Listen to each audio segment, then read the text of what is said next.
the seeds as they advance. If you guys need I know it's a lot to digest over the radio. You hear all these schools, these seeds. Really, go to the website, ESPNNewYork.com, and you can see which teams are moving on. So even if you missed a show last weekend, you didn't hear your show was up to vote for, they moved on around. Jump on, tell your alums, tell your buddies, tell the school. Let's get this thing buzzing because we're taking a show to a school, so it may as well be a big thing.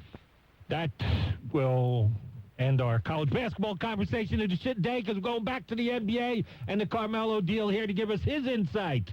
You catch him nightly here on ESPN New York, except when the Knicks play, or the Rangers play, which means he's not going to be on tonight, so he's on with us for the next hour. Stephen A. Smith joins us here on ESPN New York. How are you, Stephen A.? What's going on, fellas? How y'all doing? Pretty good. Steve, the first thing, if this deal would have...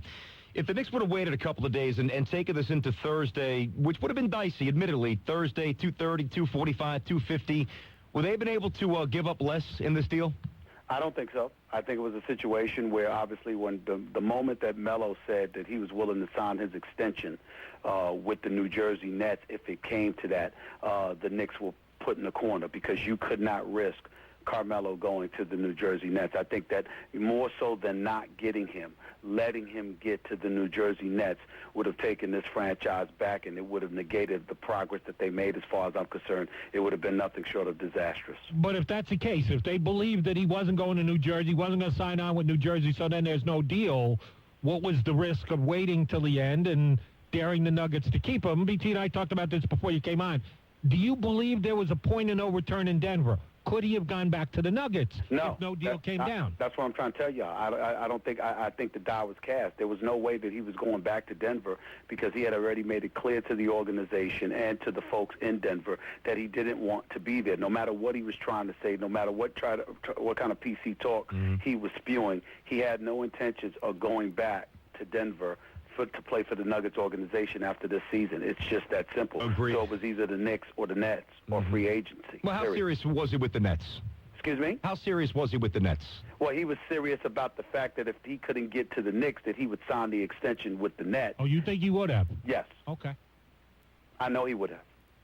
Then that's why the Knicks had to do the deal the way they did the deal yesterday. Fair enough. And that's exactly why I said what I said last week on my show in terms of once the Nets got in the picture and it was clear, as Rick Bucher and Mark Stein and Chris Broussard and others have reported for ESPN, once it was clear that the New Jersey Nets, it was about Carmelo Anthony signing an extension, and it was reported that he was willing to sign an extension in the event that the New York Knicks didn't make the deal. He was clearly trying to squeeze the Knicks into making a deal, but he wasn't bluffing about signing the extension with the Nets before going back to Denver for next season. Right, we're going to hit the phones, 800-919-3776. Before we do that, the role of Donnie Walsh in all of this, what was it?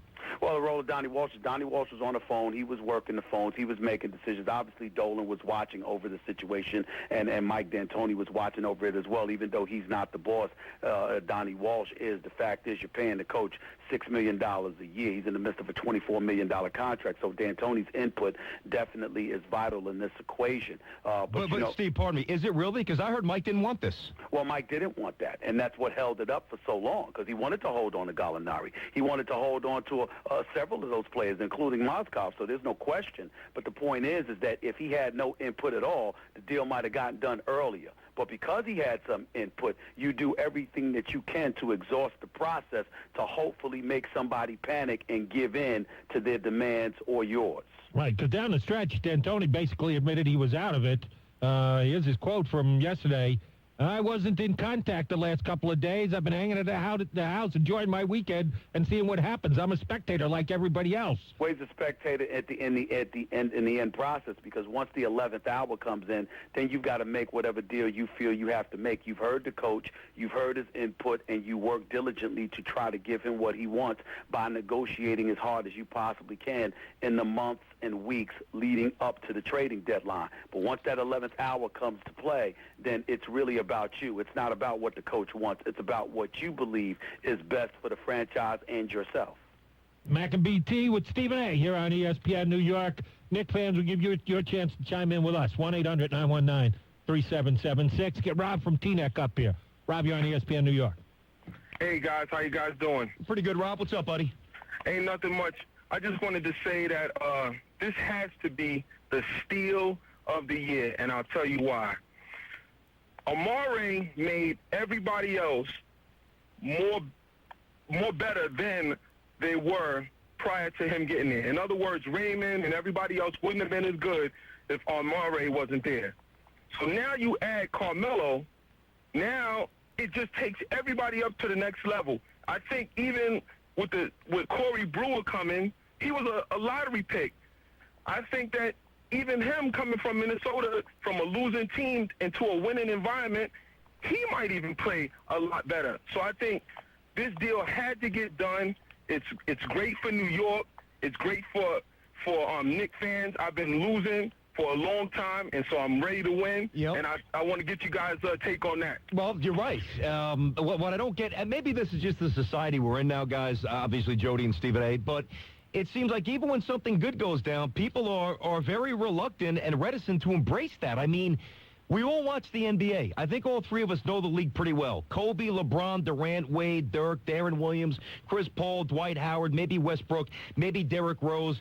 Carmelo and Amari are on that list.